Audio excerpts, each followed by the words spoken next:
Talk brought to you by Shoots.video. I'm Sarah, and I'm so happy that we are all here together to have a wonderful video chat. And we have a wonderful panel with us today. And we are going to do something fun. We are actually going to be covering a lot of different topics today, which is why we have a panel who's here with us to cover all of those topics. And so I'm going to take a minute and have everyone go around and kind of introduce themselves. So Don, why don't you go first? Hi, everybody. I'm Don Seckler. My company's called Peak Inbound Marketing, and we focus on SEO and paid advertising to help businesses generate qualified leads. Cool. Jocko. Hey, good afternoon, everybody. My name is Jocko Grobler. I'm a founding partner of Broad Vision Marketing, and we specialize in inbound marketing. So lead generation, that's the game we play. Very cool. Gilbert. Hey everyone, Gilbert Abraham here from AGM, and we specialize on LinkedIn marketing and LinkedIn advertising. Very cool. And Chris? Hey everyone, Chris Vaglio here from Rocket Growth Agency. I am actually a personal branding coach and consultant, but also a former video production agency owner of 20 years. So I've just recently transitioned into this new role. So I'm looking forward to speaking with everybody today. That's awesome. And Justin? Yeah, I'm Justin McAleese, co-owner of video production company Blair Media, and work behind the scenes at Shoots.video and host these things occasionally. Very cool. So for everyone who's tuning in, as we cover each topic today, if you have questions, you don't have to save them till the end. Go ahead and type them into the chat box, and we will be answering them as we go along. And fun side note, we do have a $50 B&H gift card to give away today, so you're going to want to stick around for that. Woohoo! All right. So why don't we get started with the topic website design and development? So whoever wants to kind of take the floor can go ahead and just talk to us about what you know about it, tips and tricks, and yes, give us your brilliant knowledge on website design and development. And again, for anyone watching, any questions you have about it, feel free to just type them in the chat box. But don't all start at once. I'll tell you. Yeah. Well, go ahead, Don. You go first. Go ahead. Okay. You're more the web guy than I am. So when you're thinking about your website, you want to make sure that you are making sure that you're answering questions and showing the problems you solve for your customers. Show how you do that. Talk about the things that go into that. It doesn't have to be a super sales pitch all the time. You should be able to show how you solve those problems for people who might be wanting to use your services. That's really kind of it in a nutshell. Well, who needs a website? Like who needs a website, and why do you need a website? Well, I think any business needs a website because these days it's expected. So you can go with something simple like a Squarespace or a Wix, or you can get a step up from that and go with WordPress, which is a little bit more complicated, but not really. It's almost as easy to use as those other two services, and they both work. They work really well with Google in terms of getting visibility in the search engines. What would you say is like the most important thing to like that you first see when you go on somebody's website that you're a business? So like, what do you want to see first? What's most important? Well, you want it to be targeted to your ideal prospect. So think about everybody who could use your services and who are the ideal people and who are the not so ideal people. Focus on the ideal ones. Try to identify what makes them a little bit different than everybody else who could use your services, and focus on their needs and their questions. And that's going to help you in a lot of ways, just with search visibility and also with interaction of the site. I think that's critical, is that, people reach you or they'll get to a page because they ask a specific question. They search a specific issue they have. So if they get to that page, you have to answer that question. So it's that relatedness that will keep them on the page as well. Otherwise, they bounce off, and that's not good for your SEO again. I mean, I would also say that before, a lot of people say, hey, I need to get a website. I would say do some planning and strategy beforehand, so do some research on who's your customer, what's important to them. Because sometimes people will get websites set up, they talk about all the services, but it doesn't address that actual customer and their challenges like Don and Jacko mentioned. So do some research before you even create that site so that you really elaborate on how you can help that customer.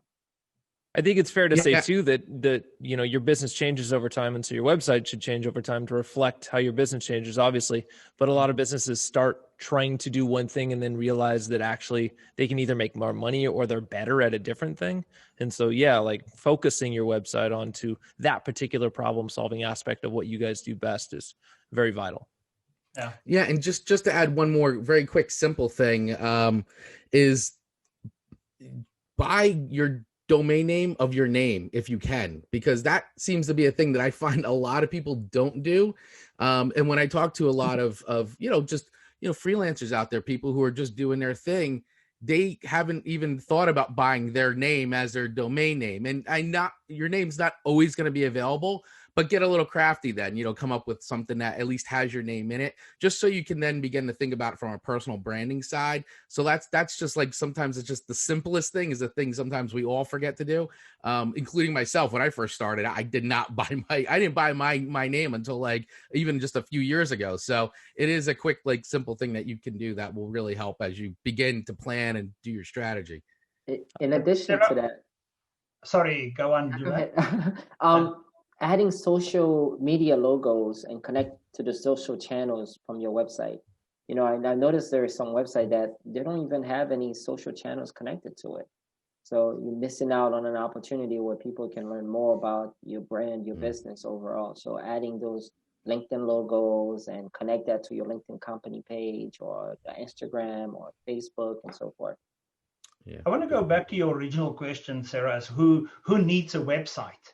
I think if there's one thing that we have learned now from COVID is that everybody goes online. Everybody is searching online.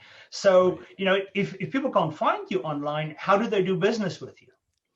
So, that's one of the things. Just before COVID, I think the average search volume was something like 5.5 billion searches per day. And that was just on Google. So you can imagine maybe where it is now today. So the question is not, whether people are searching. The question is whether they find you. And if they can't find you, they can't do business with you. Yeah, it's a great point. As a producer in my former life in video production, I was always absolutely shocked at the staggering amount of actors and voiceover artists and other talent like that did not have a website. And I got to tell you, as a producer, somebody who was doing casting, it would drive me absolutely insane that I couldn't just go to an actor's website if I really liked them and see pictures and see reels and things like that. So I that's something that I think, to your point, is you got to have a website. Yeah. Another quick point with your website, give each of your services a separate presence on the site. So give them each a separate page. So if you're, shooting video, editing video, whatever those different services are, or it could be even industries. If you do, weddings and parties and corporate work, give a separate page for each of those, because again, when you go back to Google being found, those pages will have a chance to show up in the search results. Really good point. Yeah. So that's a good point, is having everything you do a separate tab or a separate page. What else can you do to make your website user friendly? Like having your contact info easy to find, using those links. What are some other things people can do that makes it easy for people when they arrive at your site? Well, one of the things that I just actually did to my own website, because I love the feature on other people's websites, is just adding the widget where, somebody could just call up and ask for help, like right there, a little, Drift. Drift. Yeah, chat that's box. What I use. Yes, Yeah. I just started using Drift, and it's great because I actually have it connected to my phone. So if somebody on my site instantly wants to ask a question beyond the quick automated, hey, how I can help you, I instantly got that, and I can interact with somebody right away if they need a quick question or whatever, or answer to anything. So I think that that's a really key component, especially if you're in a very service-based industry where people want answers fast. Yeah, and make it super easy for people to contact you. So make sure your phone number is very high profile. Make sure your email address. Make sure you have a form on every page that will, a contact type form. I can't tell you how many, especially smaller businesses, are afraid to put their address on there because they're, don't have an office and they're working out of their house. Go ahead and use that address. Use the phone number. Make them easy for people to find. Don't bury them. Yeah, make sure they work too. Make Yeah. sure any form you put on Helps. your site actually works, because you don't want to be people filling out stuff and you never see the leads come in. Right, exactly. Test your forms. Yeah. Yeah. One last thing too, audit your own site, go through Yeah. periodically, make sure everything works, test all the links. People might not hit you up and tell you that they're not working, but they know and they realize it as they're working, and they're like, yeah, this site doesn't even work anymore. Great point. And that can Great catch point. any of us at any time because stuff just breaks, You can also ask a friend to try and do some things on your site and watch them actually do it. Sit with them, bring your laptop and say, hey, could you look at this and see what would you do if you wanted to contact me? How would you do it? And watch how they go through the site. You get it's a small user group, but it's a user group of somebody who may not be as familiar with the site as you. And you could see that, it's not as easy as I thought it was. Yeah, that's a great point. Great idea. The other thing is to tell them what you want them to do. A great user experience, but if you don't tell them what to do, they may just leave your site. So have call to actions on the site. Tell them exactly what you want them to do next. And so that way it's like you steering the conversation. It's the same principle. Yeah, we see clients who are doing blogging, which is great because it makes you more visible in search. But then on those blog pages, there's nothing to download, no forum, nothing, no way to interact. So you want to go ahead and have that call to action, like Jocko said, on every page. Yeah. Those are all really great points. And I'm also putting all that in the back of my mind too. I also go ahead. I was just going to say one more quick thing on the of things that would make it easy for people to interact with you is also to use a calendar service like Calendly or something like that, and have that link very active on almost every page, much like everybody was saying about a call to action, which is very easy to do, which is, hey, book some time with me right away. And you can link it to, whether you want to do 15-minute, 30-minute, 60-minute, 45-minute blocks with people. And that just allows a user to right away book time with you. And that's an all automated process that's very easy to set up. And so that's just another way of making sure that, you can connect with somebody and that you have an opportunity with them. So that's another really simple call to action to do. Calendly definitely reduces friction. If you want to set up something, you're like, okay, well, we got to figure out what time works for both of us. And I don't know if I'm free here, but it's a one-way conversation at that point in a good sort of way. And so it's like, done. I got to figure it out. We're going to do it in 2 weeks. Great. And it's free to start. So it is. Best part is, it's free to start. No, that's perfect. So let's move on to email newsletters. Oh my goodness. It's so much we could do. They work? Do they do work? They work. Do people like them? What are some great services to use for email newsletters? So go for it. I'm a HubSpot business partner, but HubSpot is a big system and we use it more for marketing automation. But I think you have constant contact. I'm not sure if Aweber still exists. Yep. And what are I don't even know what's all the services that's available. I use MailChimp. MailChimp is another popular one. I use Kartra. Okay. That's I think one of the important things with email for me is that you've got to realize that you always have to be building your email list. It's something that you can never stop. For me, it's one of the most valuable marketing instruments that's available there. Usually I'm not talking about buying lists. I'm talking about people who's opt-in or people that you've done business with. Right. They know you. And if you can, email gives you the opportunity to share information with them on a regular basis that educate them and that engage them. So, it increases your brand. It increases their awareness of you. Yeah. And don't just slap your email newsletter together. You got to create valuable content. Again, go back to your ideal prospect. Yeah. What are the types of questions? One way to get a great content strategy is to just make a list of all the questions you get asked by either a prospect or somebody who's just about to sign with you or even a customer. Each of those questions are great ideas for content. So you could do blog posts and then put them in your email newsletter. And when your newsletter has value to your reader, they look forward to getting it and they're going to click through. We use this with, especially with B2B, and have great success in driving a lot of traffic back to the website where we can then get them to interact with us and get further along in that buyer's journey. Yeah, that's a really great point. And then just to Jocko's point, the one thing, and to talk about Calendly real quick, is that I've actually integrated Calendly now, that when people set up appointments with me, they get added to my MailChimp mailing list. Nice. Which nice. then I'm always building my list. And for that, and if they don't want to be on the email list, that's fine. They'll just unsubscribe. It's, it's there. The feature's there. It's very easy. MailChimp makes it easy, but it is a way to constantly be building your list. And, those are people that wanted to connect with you in the first place. So it's not so cold. So that's just another little integration from what we were just talking about previously that can help build your list. I think it's also structuring your newsletter, right? Because the people will do it 2 or 3 times and then they stop and then randomly do it again 2 or 3 times later that year. Make it either something that's weekly, bi-weekly, or monthly, so that the readers can look forward to that content. There's some type of predictability going around it. That's really important. And look at which content they're interacting with, which subject lines are making them open. You may see themes happening over and over again. Every time I mention this subject, lighting, for example, wow, it gets 30% opens instead of 15% opens. Yeah. So those types of things can help you not only make decisions about the newsletter, but also the other content on your website. Yeah. One thing to be careful of, when people start with email, they think, oh, it's easy. I'm going to do one every week, and then they get busy. Hubert, is what you just said. Make sure you can do it consistently. Yeah, because it is a lot of work. Consistently is like, okay, what happened to them? Are they out of business?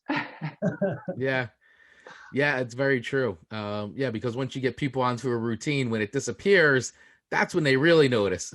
Yeah, and what you said, Don, is don't give them information where you're selling to them. Be careful. Don't sell. When you sell to me, I unsubscribe. Yeah. Give me information that educate me about, what do I want to know about? So if you know what they want to learn, that's what you give them. And if you have trouble creating the content, writing the blog post that you would put in the newsletter, you can also curate stuff. So have one post that you're from your website, and then 3 or 4 from other reputable sources. That people will find that valuable as well, and will love to get that information on a regular basis. And you can use that content in several different ways, because you while you're using it for your newsletter, some of this content can be benefit on social media to help you build out your list as well. Mm-hmm. So think about those content that people actually open and read from your newsletter, how else you could use it to benefit your marketing. Yeah, I oftentimes newsletters that I purposely subscribe to, I save them, and those, to me, I use them for influence and to come up with ideas for my own newsletter, and that's a great thing to do. Is if you are already on somebody's newsletter, I'm not saying copy them 100%, but take a look at it. Why do you like this? Right. And you can integrate a lot of that influence into your own, and it's fine. It's a newsletter. I mean, it's, there's only so many different ways you could do it, and everybody's doing the same thing, but just make it relate to you and your audience, and it's totally fine. If you're looking for inspiration, and a lot of these like MailChimp and the different ones, they do have great templates that are there.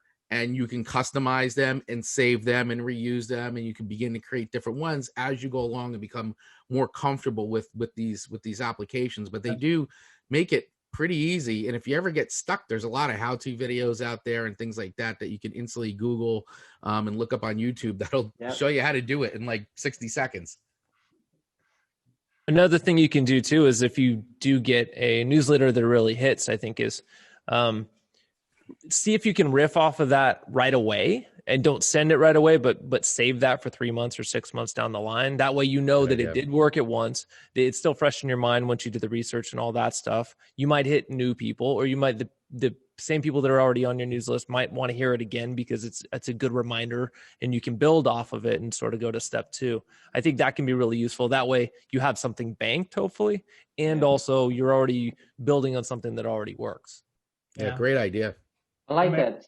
Maybe something to follow up what Don said is that after you send the email, go and do the analysis. I mean, you sent the email for a specific reason, so don't just send it and forget it. Go into the analysis. Look at how many people opened it, how many people click through, what links did they click on. That gives you an indication of what people like to see. And then if the people that click through, what is your sequence to follow up with them? Now, when somebody has clicked through, that's become sort of like a lead. It's a prospect. What is your process to follow up and connect with them? The other thing you can do with a newsletter is you can send it out, give it 3 or 4 days, and then take all the people who didn't open that and do it again, but with a different subject line, and send it again. And we've done this with some pretty large publishing businesses, and it works really well for them in terms of you're going to get an extra 20 to 30% opens on top of what you got the first time. That's a really good idea. Yeah, that is great. Recycling it. Just a little bit of work by changing that subject line, but send the same exact thing 3 or 4 days later. Yeah, well, they didn't open it the first time, so it's brand new to them. Right, exactly. So just trying to get those opens are all about the subject line. So if that subject line nails it for somebody, they're going to open it. And that's why it's important to test those on an ongoing basis as well. There's someone back there waiting like it was a Christmas present. Wait until Sunday to open it, and then you go and send another one. I'd like to meet that person. Yeah, right. To open their email. Who are you? What is wrong with you? Let's talk a little bit about social media. Oh, I love that topic. A very, very broad subject. We could be on this for hours. I hope you're strapped in, everybody. I mean, there are so many social media platforms, and you know, they can be used for so many different ways. So which do you think are the most important and the best ways to use them? And again, go for it. Well, I'll just start real quick, but I'm going to throw it to Gilbert because I'm going to say it. I'm going to throw it right to this guy, but I'm telling you right now. Yeah, exactly. If you're in business and you don't have a LinkedIn page, you're doing yourself a huge disservice. And if you have a LinkedIn page and you haven't updated it in like forever, you're also doing yourself a big disservice. Now I'm going to throw it to Gilbert. All right. So there's over 700 million people on LinkedIn, and they're all business professionals. So think about when someone is looking for you and they Google your name, one of the first things that will pop up on that first or second page is your LinkedIn profile. So if it's not updated, you're missing out on a lot of opportunity because that's that first impression. So from updating, we're talking about your headshot got to be correct. You can't have, a picture that you crapped out with someone else and you had a bottle of beer in there. Don't do that. Right. Don't do that. Don't do the that. Barbecue. Right? A banner image in the back of your profile to really stand out. Maybe something about your brand, your logo, company name, slogan, and so forth. Your about section, don't make that about you. Make it about your potential clients. It shouldn't be about, I have 100 years of experience, blah, blah, blah. No one cares. Talk about, the problem that you solve. Share some of those case studies. A new feature section they just added called featured, where you can upload some of your work. So if you do video freelancing, upload some of those content up there so people can see the type of work that you do. Great way for you to stand out from the masses. We have the experience section. Make sure you create a company page that make your business look more legit. And that's really easy to do. So it's just click on the burger logo in the top right corner where it says work, and then go all the way down where it says create a company page. Click on that, fill it out, add your logo, and then connect it to your profile. That makes you even more legit and allow people to trust you faster. Then we have the recommendation section. Anybody you've worked with in the past, don't be scared to ask them for a recommendation and connect with your clients and potential clients. Use it as, if you are creative, LinkedIn should be one of your best tools to use because you could share so much content on there and really attract the right people to you. So that's just LinkedIn. We have Facebook. That's so many LinkedIn. opportunities. But I think, Gilbert, it's something that you said earlier. You got to think of it from a strategic point of view. Yes. Because it's, different horses, different courses. It's not just go and use all the social media. There are certain social media platforms that work better for certain businesses. And you've got to go and do that research and find out which social media platform complement what you do the best. Definitely agree 100%. Also think about your clients, right? So if you are doing wedding videos, Instagram might be better for you. Right? So that don't mean you shouldn't have a LinkedIn profile. You should still have the LinkedIn profile because you could connect with wedding planners and so forth. But Instagram might be where you share your work. Yeah. And, people on LinkedIn get married. True. I did. Yeah, exactly. So, I mean, you want to cover the bases.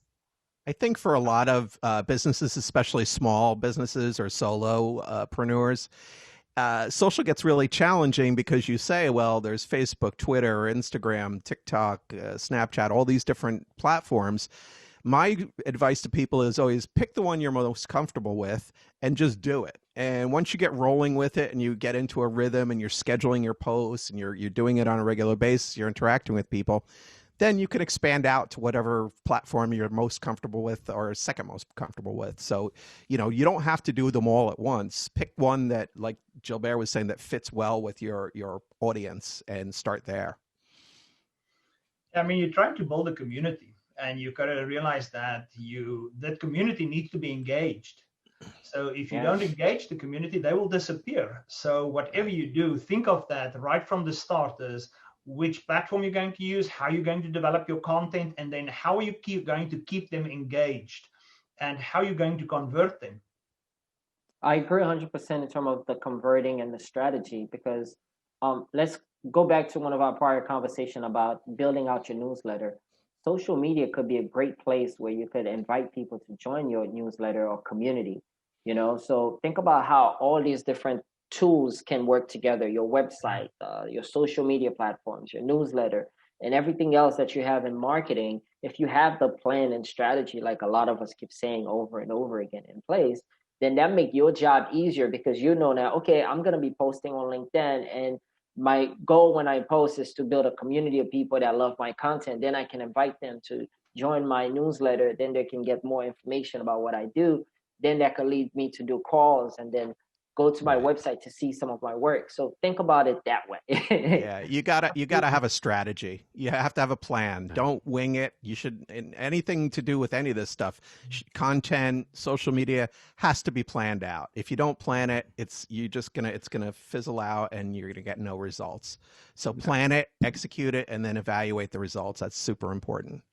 And we do have a question. Oh, yeah, you saw it too. I just saw it pop up. We do have a question from Navi. Hi, Navi. What for website and social media, do you recommend to represent a company or brand, or as represent a company and brand, or as an individual, especially for a one-person company or service? For example, should I have a website in my name or in my business name? And same goes for the social media. Well, I'll tell you from my perspective, because I am doing that, have them both. So have your name, but it can link right to your company website. I think that's still important. So have your name, but link it over. I run 2 different social media accounts. I for my personal and for my business, but they are sort of one and the same, because it's very important to not only just establish your business as a brand, but it's also very important to establish your own personal brand as well, because that's the thing that people engage with a personal brand much more than they'll engage with just the company brand. So it's, if you really want total separation, then you can just have a personal account, but I would then have a public facing account then that would be in your name. But that's not to say you shouldn't also have just a company account too, because it also breeds a lot of SEO and it helps for search on all that. Yeah. The other challenges, especially on Facebook and Instagram, they throttle business page visibility because they want you to pay for ads. So a lot of times you're going to get way more attraction with your personal page. Like, on Facebook, I've got over 1,000 friends personally. So we just launched a podcast and we're promoting it through that page as opposed to the podcast page, which has no visibility yet. So. Yeah. Maybe take a step back and think, where do you want to be in Navi in 3, 4, 5 years? Because that's the most important. The channel that you choose now is the channel that you've got to build over time, because you don't want to stay just where you are. You want to grow. And if you want to grow, what you want to be in 5 years may be totally different from where you are right now. So thank you.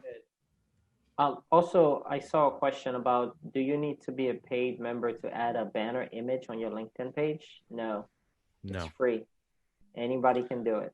You can actually do a lot of really great LinkedIn stuff with the free account, right? You don't have to pay for LinkedIn to have a lot of those LinkedIn benefits, right? Yes, you could. Yes, especially with the content side. So there's no reason for you not to start sharing and putting out content on LinkedIn. And you could do that every day. You could do LinkedIn stories. You could do LinkedIn videos. You could do LinkedIn posts. You could apply for LinkedIn Live and be able to do that on a consistent basis.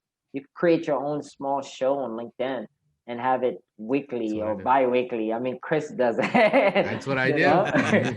So it's a great way to build your presence. And combining your personal and company page brand.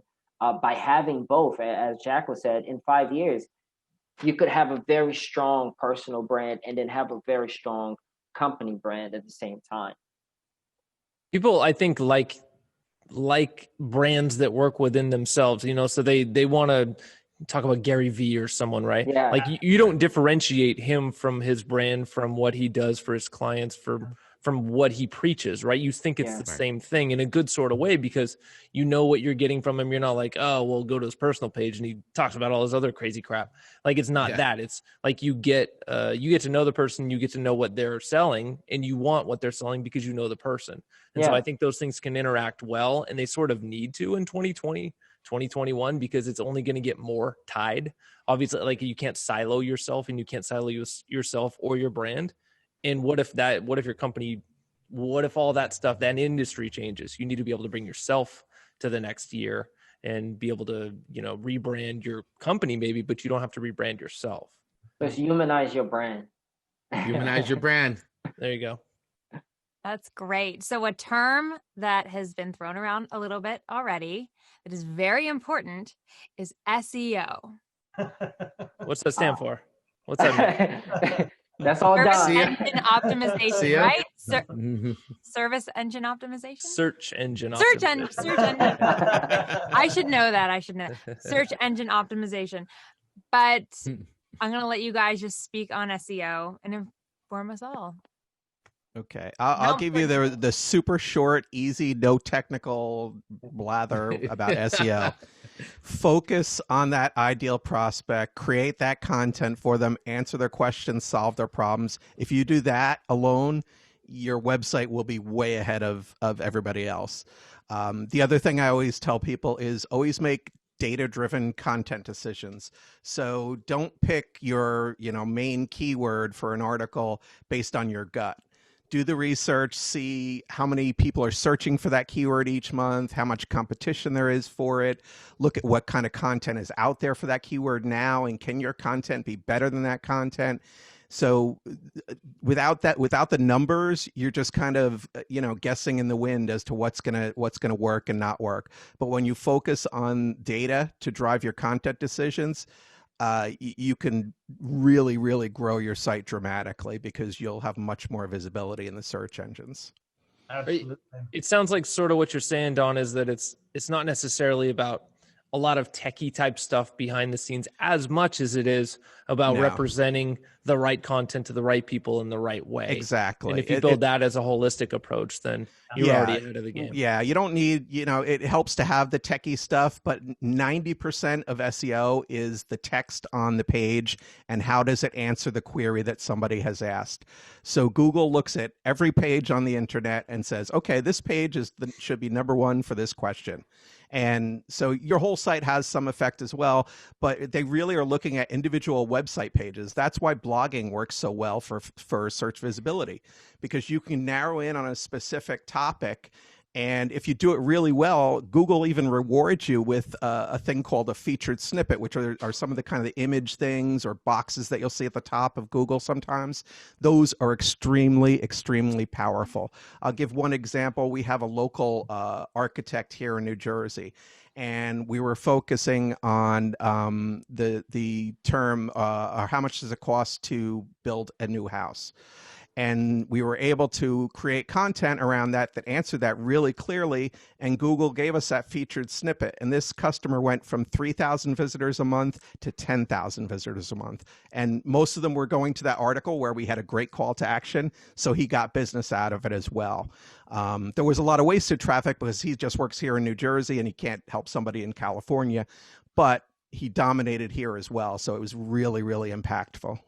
Yeah, but when you have a page like that and a snippet like that, the benefit is that people come to your website, and so Google see that people visit you. And the more people that visit your website, the more people say, "Well, you must know what you're doing because people are coming to your page." Yeah, but they do. When you do this, before you start, first look at what people are searching. Look at the keywords or the search terms. Because if there are not enough search volume, you may want to rethink what you want to do. So before anything, look at what are people searching, what is the search volume for every search term, and then on that, make an informed decision of how you want to tackle your search engine optimization. Yeah, and you can check out your competitors. So we'll do audits for our clients where we take their website and their 3 closest competitors, and we'll see, well, what are these competitors ranking for? What are their top rankings in Google? What do those pages look like? And we do all that analysis and then take all that information and build our own strategy that will either beat them or, compete at least. So there's a lot of ways to go at it. And the one benefit is Google changed their search algorithm almost daily. So because this algorithm change, how they index content changes. So you always have an opportunity to get your content to go to the top. Make sure that you follow, make sure that you know what's those changes that take place, and build that in your content development. The other thing about content is it's not about that sprint. It's about the journey. It's like putting gas into your car tank. If you do a blog a month, that's it. You do a blog a month and you keep on doing it. If you do a blog a week, you do a blog a week, and the bots come to your website and they will index you. Right. But it's not about blogging 20 times and then think you're going to stay on top. No. You have to feed that monster every week. Yeah, it's super important, and people kind of forget that part of it. There's no magic bullet. It's a lot of work. The technical side of it can get very hairy, especially like Jocko said, with all the changes. You could check your keyword rankings in the morning and then in the afternoon, and they will be different every time. So it's like a river. It's fluid. But if you're heading in the right direction over time, and going up and to the right, if I may go in the right way here, you're having success. Yeah, well, that's why they call it Google Juice. Yeah. That river. Another concept to think of is, when you work, it's not about being shallow and wide. It's about being narrow and deep. That's why they call it the long tail of the internet. So don't take 10 topics and write 2 blogs about it. Rather, they take 2 topics and write 10 blogs about it. Right. Because Google gives you what they call a domain authority. And, when you look at your domain authority, there's many factors that go into it, but a way to think of it very easily is to think of the quality and the quantity of content that you have on your website related to the topic that you represent. Yeah, you definitely, they're definitely they want expertise and authority, especially in areas that are things that are, they call them your money or your life. So divorce is one of those areas or medical, where they don't want to see spam content with fake stories about this will cure you from back pain or whatever. So there has to be some authority behind your content as well. So if you're going to write medical content, you better be a doctor, you better have experience in that field for a long time, and have some other writings around the internet on medical journals or other websites that would indicate your authority and expertise. That's very important for those areas. Absolutely. How do you write content if you think that stuff's already been covered? What's a good way to come up if you're sort of running out of things to write about, maybe? Well, one of the things that I do is I actually try to I keep an ongoing simple Google Doc going, and I just will sit there and I'll just think about topics, things that that my audience relates to, the things that I want to talk about my audience with, and the things that they're asking me about.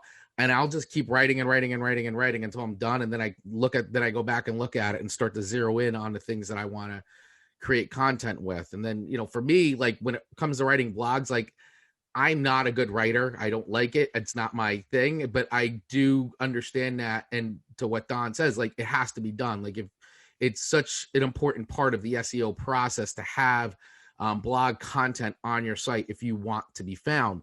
So what I do is I actually just record my blogs using the voice recorder on my phone, and I just literally talk the blog, and then I go and I use a transcription service like rev.com and just get it transcribed, and then I throw it in Google Docs and I edit it. And then I have a copywriter look at it. So, it looks like I have a good command of the English language. But that's how I create blogs, and it works great. And it actually makes it much more efficient to keep content coming out. And I just work off that list. Right. It's very similar to what we do. Yeah, it's a totally useful way to do it, is to just talk and then transcribe it. It's great. And actually, Yeah, rev.com just released an app too, like where you can just talk into their app, and then it transcribes it, like sends it right away. So they've automated the process a little bit better. The other thing to remember, Justin, especially, is there's nothing new under the sun. So you just kind of have to pick that keyword or subject and put your own personal spin on it. Your expertise, your point of view, those are the types of things that people will find valuable, especially if you write from, in here. People get to know you a little bit, and that's unique. So nobody else is going to be you. I think that goes a long way, even though there's no new subjects really. Yeah. Establishes your personal brand for sure. I think, Justin, the other point is that Google make their money through search. By delivering the best search results, that's why people go use Google. So when you think of the topic, go sit back and think about the topic and think, what are the different aspects of the topic? And then when you address it, you address the whole topic. And that's why Google will display your content and not somebody else's content, because you're answering the question, or you're talking about the topic more holistically. Yeah. Or it could be something as simple as looking what's showing up on the first page for Google for that subject. And if it's like, okay, the top one is 12 reasons to A, B, and C, do 20, that right away. You're a little bit better. The content will be newer, and you have a chance for showing up there as well. Also, I use a tool called AlsoAsk.com, where I'll put a topic name and then they'll pull up a bunch of questions that people ask on the internet. And then I'll just modify that and write content around it and publish my article through that. So that's been very helpful. And also I use a tool called keywordtool.io to kind of do some searches to see what are some of the most popular searches in terms of keywords that's coming up. So those has helped a lot. Nice. From a technical standpoint, what's the low-hanging fruit you guys would say to fix a website that maybe was just thrown together by someone who didn't understand SEO at all? What's easy to change that would help? I think the most important thing is to look at the title tag of the page, because that's what Google used to index the page. Okay. So if the page content is about video production, then the title tag should say video production, so Google can make that connection between what's on the page and what the page is about. Think of walking into a library with a book that you've written. You don't just take that book and you put it in any shelf or something like that. You go and they index it, and that's what Google do. That's how they index your page. So you've got to make sure that you do your title tag, I think, correctly. That for me is always the most important thing. Nice. The other thing that's very helpful is think logically. So keep in mind that everybody at Google are engineers, so they like structure. Okay, so your homepage is up at the top. It's very broad in general, has a lot of different subjects on it. As you get deeper into your site, get more specific and give more detail. That alone will help your site. But you really have to really kind of think like an engineer while you're creating your content strategies. We don't want an old school GeoCities site where the only thing worth reading is eight pages deep. The flashing numbers rotating, right? Yeah, the counter. Yeah, the counter. That's awesome. Good. That's great. I love to think about it like that, like Jaco was saying. That's a really good perspective. Cool. Yeah, it's strange. Nobody has mentioned link building yet. Yeah. Get into that a little bit. What is that? Well, it's having links from your other sites to your site. And according to Google's terms of service, you're not supposed to try to build links to improve rank. People still do it. Google's getting better at getting those links devalued. So the best way to do it is create good content. And when you create good content, people will share it. And like, for example, we did an article about UTMs, which are snippets of code you could add to the end of a URL to track it better. And that article got shared by the Google Analytics Twitter account. Well, the traffic went through the roof. We got 10, 15 links, really good links from it. And that really helped. Right. So you can rank content without links. You can't rank links without content. So if there's nothing on the page that answers the question really well, it doesn't matter how many links you have. So gotcha. A lot of people chase links, and I don't think it's a great strategy, because it's very hard to get good, valuable links. Like the better links are from big sites like New York Times, CNN, the big news sites. Any big brand sites have a lot more, power with Google to when those links come to your site. So it can be challenging. Yeah, I agree with you, Don. But much better to focus on the actual content, having good content. Yeah. The thing is, you can't ignore it, because one of their major ranking criteria is still backlinks. But don't forget about internal links as well, where you link between your content, because that tells Google where's that content cloud. How articles are related makes the topic bigger. And so Google see you addressing more subtopics or issues related to the topic. So you get credit for that as well. Yeah, definitely. And that's when that site structure really comes into play. So if all your articles about lighting for photography are linking to your lighting page, for example, I don't know if that even makes sense, but that will help that lighting page do better. We do that with our clients all the time. And I just saw in the comments from Doug here, he was saying, I've been writing blogs for Blair Media for several months. I always write from the same POV that the reader wants to learn how to become a makeup artist, editor, copywriter, etc. My rationale is whether the readers are already professionals or not. The tone should inform rather than sell. Am I on the right track? I think we can all agree that yes. Yeah. Yes. Yeah. Absolutely. Yeah. Just, give help and answer questions and don't sell. Don't sell in blog posts. It's the worst. Yeah, and you will have call to actions on the page that you can utilize to sell. Sure. But you first establish your expertness by the quality of the content, how good you answer these questions, or how well you educate them. Yeah, and have a link for your mail. Have a link to sign up for your mailing list on your blog page. Once again, build that list. Build that list, because somebody, wow, this is really good. I want to see content like this, and let them sign up right away. Yeah.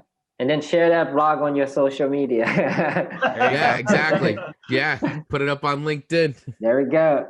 All one change, sharing That's and it. building. Yeah. And yes. Well, it's amazing too, because you can create so many different pieces of content out of a blog or out of, so you could easily, so say you made a video, well, you could turn that video into a blog by transcribing that audio and editing it and turn it into a blog, into a podcast. Exactly. And then same thing with a blog. You can take a blog, create a video, and create a podcast out of it. You can even create a little slide flip book out of it too, and put that out as slides. And so there's so many ways to reuse and repurpose content. So don't think that just because you wrote this one blog, it's one and done. Like, there's no such thing anymore as one and done. It's content is, disposable. And I don't say that negatively. It's just how people consume content. And so what you put up on Instagram in 3-5 days max, that is super old news. Ancient history, way old right? News. Yeah. So, so reusing that and like redoing, like re-putting out the email newsletter with a different subject line, it's okay. Go ahead. No, just on add what Chris said. They say content is king, but distribution is queen, and she wears the pants. I love that. Yes, 100% yes. That's great. That kind of takes us into our next topic that I wanted to talk about, which is communities, forums, and directories, like kind of networking, like all of that stuff. So if you guys could touch on that. Sarah, if we want to maybe do the we should get to the B&H gift card here in just a few minutes. I didn't realize what time it was. Time is See? There we go. It got away from us. Oh yeah, because networking and really all that, fun. Forget it. That's a whole other. People want to know about the money. I got my random number generator. Oh, you have it? Okay. Yeah, cool. I got that pulled up. Some of you may know how we do this, but for those of you who don't, here's how we're going to do this. So basically, you're going to pick a number between 1 and 100, and you're going to put that number into the chat box, not the question and answer box, the chat box right now. So do it now. Pick your number now. Panelists, I'm so sorry. You cannot play our game. You cannot win our $50 I was about to write my gift number card. in. I don't get to play either. Neither does Sarah. No, I'm sorry. I mean, a B&H gift card. I would love it. I love it. I've saved enough money to B&H in my life. But it's a good gift to get. It's a good gift card to get. But yeah, so go ahead, everybody. Drop your number into our chat box. Good. We got those numbers coming in. This is great. Can you wait just a minute? I'm texting all my friends to sign up. We're watching the smart man. We're watching the participants right now. Just went to 60 participants. Holy It's crazy too how we get some of the distribution, the random distribution. People will pick the same number and stuff like that, or you'll get a bunch right around the same thing. There's some sort of hive mind that works here. Yeah. And side note, you can only put a number in one time. Yes. At the beginning. One entry only. You cannot have two entries. That's a good point. All right. Well, that seems like it. Here we go. I'm going to randomize this. Oh, hey, pick a number. And it says 8. Can we all see that? Hold on. Glare time. 8. Yeah. So the closest number is 8. We got Michael David here. He's 5 away. Michael David said the same thing. Yeah, Michael David, it looks like, is the winner. Congratulations. Cool. Congrats. Congrats. Yeah. Sweet B&H cash. Awesome. I guess that means we have to wrap this up. Getting close. Yeah. I mean, yeah. Okay, so here's what we do at the end. Each of you gets to go around and say your name again if you'd like to, but your social media, where people can find you if they have questions, if they just want to connect and see your work, go for it. And Don, we'll start with you again. Okay. People can find me at peakinboundmarketing.com. Jaco? Excellent. We are broadvisionmarketing.com, and welcome to ask us questions. Perfect. Gilbert? People can find me on LinkedIn, Gilbert Abraham, or send me an email at jabraham@abrahamglobal.com. Chris? So I just put in the comments my link tree, so you can find all my links there. But Chris Vaglio, Rocket Growth Agency, and you can go there and check out all my links there because everything is in there. So link to my podcast, YouTube channel, everything. So check it out. Excellent. And we do have a couple minutes left. We're not quite done yet, but now that we got that out of the way, we want to talk about community a little bit. Yes. What this is based around here is Shoots.video. That's our own video community for people to come on there, make a profile. And basically it's like taking word of mouth and digitizing it. That's what we want to do, get reviews and that sort of thing. So how does community work with you guys? How do you engage in any of those systems? Well, I mean, I've kind of created my own communities on Facebook and WhatsApp. Actually, Gilbert and I have a community we've created together, and I have other communities I'm a part of, but really taking advantage of things like creating a Facebook group, because the big difference between a Facebook group and a Facebook page is the fact that Facebook company pages pretty much exist for SEO and branding. But, as what Don was saying with the Instagram business pages, it's set up to generate money for those programs. So to get your posts out, you got to pay money. But if you create a Facebook group, that's a lot different because now you're able to create a community of people based around, whatever you want. I mean, it doesn't have to be just about your company, but say your video production or photography, or you just want to create a creative community, you can create that group and sort of, create this whole network and use that, and everybody can participate. And it's a great way to keep you top of mind and branded. And same thing with WhatsApp. Yeah. Yeah, it's exactly what we're trying to do. Yeah, same thing, but for video production professionals. To add on to that, let's say you're a video professional and you work with event planners or wedding planners. You can create a LinkedIn group and only invite event planners or wedding planners into that group and just share content with them and stay in contact with them and, have different Zoom events with them. And that's your community that you're building. Mm-hmm. And your community grow when they get value. So make sure that you manage it. Make sure that you answer the questions. And if you can't answer the question, go and invite people to come and answer the questions. Yeah, great. Excellent point. Exactly. Michael, he won the gift certificate. So now he's got all the ideas here. He says, now Once you pay for boosts on a social media, the social media will lower your engagement even more to make you a paying customer. The Facebook has become our dealer apparently. And yeah, that's totally how it works. I've heard that before.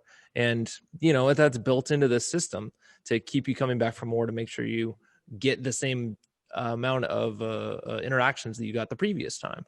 So yeah, you want to build your own stuff and get people coming there because they want to come there because your content is so good and answers their questions. I mean, I think that's really the takeaway. Find out what questions they have and answer those questions as effectively as possible. One piece of advice: don't boost posts on Facebook. I was just gonna say that, Don. Don. I was just gonna say. So, Don, what do you think of Facebook boost? It's the worst. If you want to run ads. You have so much more control over them that you're going to get much better response. Ads you can pay per click and not by impression. With boosts, they just throw it out there. And we've never seen post boost beat ads. It's always ads dominate. So you're wasting your money with post boosts.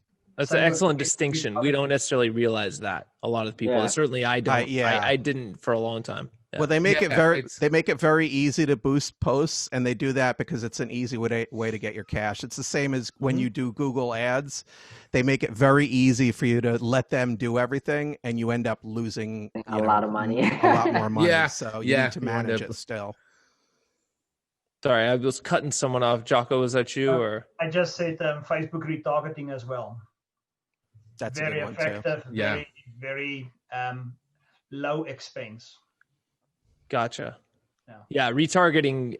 Has it changed its name, or is it still the same program it was? I know that there's a little bit of jargon there that's different. Not aware that they've changed their name. Okay. Maybe some it's just people handled call in a it different remarketing. way. It's remarketing, retargeting. It's the same thing. Same thing. It's basically showing an ad to somebody who's already been to your website. Okay. And have the ads follow them around. And it's a great combination with pay-per-click, any type of pay-per-click. Yeah.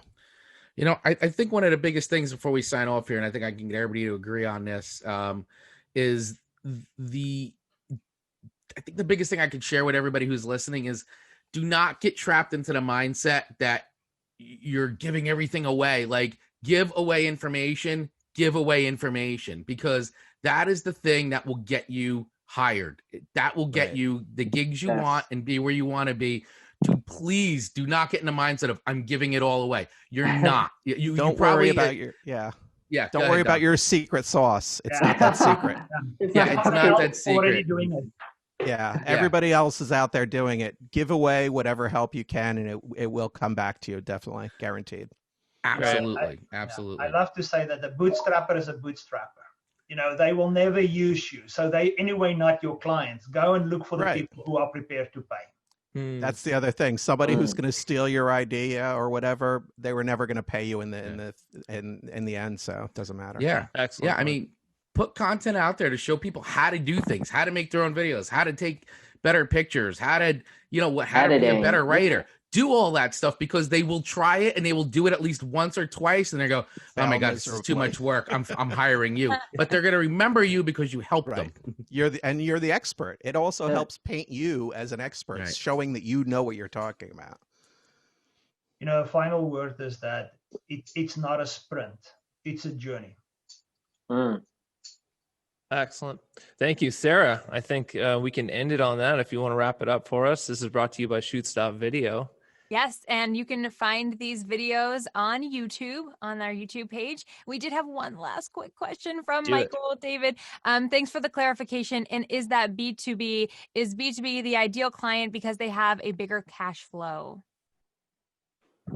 I wouldn't say that, because they're a B2C. Yeah, they're a B2C company that has the cash flow. B2B is just business to business. Yeah, I think you have to decide what your ideal prospect or ideal client looks like and go for that person. Whether it's B2B or B2C, I don't think it makes doesn't matter. No, I think it's just a matter. I think with B2B, you just get a little bit more into niche, because it depends what kind of business that is. I mean, maybe there could be only 4 companies that produce this thing, but if that's your client, then you kind of know where to focus in on. But, so it can get very nichey. Now look at your overhead. Look at your cost structure. How much do you want to charge? You can't You Right. can't have a middle market product and try to sell it to SMBs. You've got to make sure what's your market. Right. Yeah. Okay, awesome. Well, thank you guys. This was an awesome panel. I mean, time flew. I did not realize we were coming to the know. end of our video Yeah, I chat feel here. like we just started.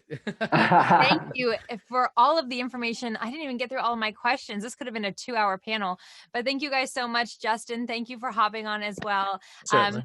And thank you for everyone for tuning in, and we will see you next time. Bye, guys. Great. Later, Thanks, everybody. guys. Bye-bye. Cheers. Yeah, Thanks for everyone. having us. You might be looking at Shoots.video and thinking, so how does this all work?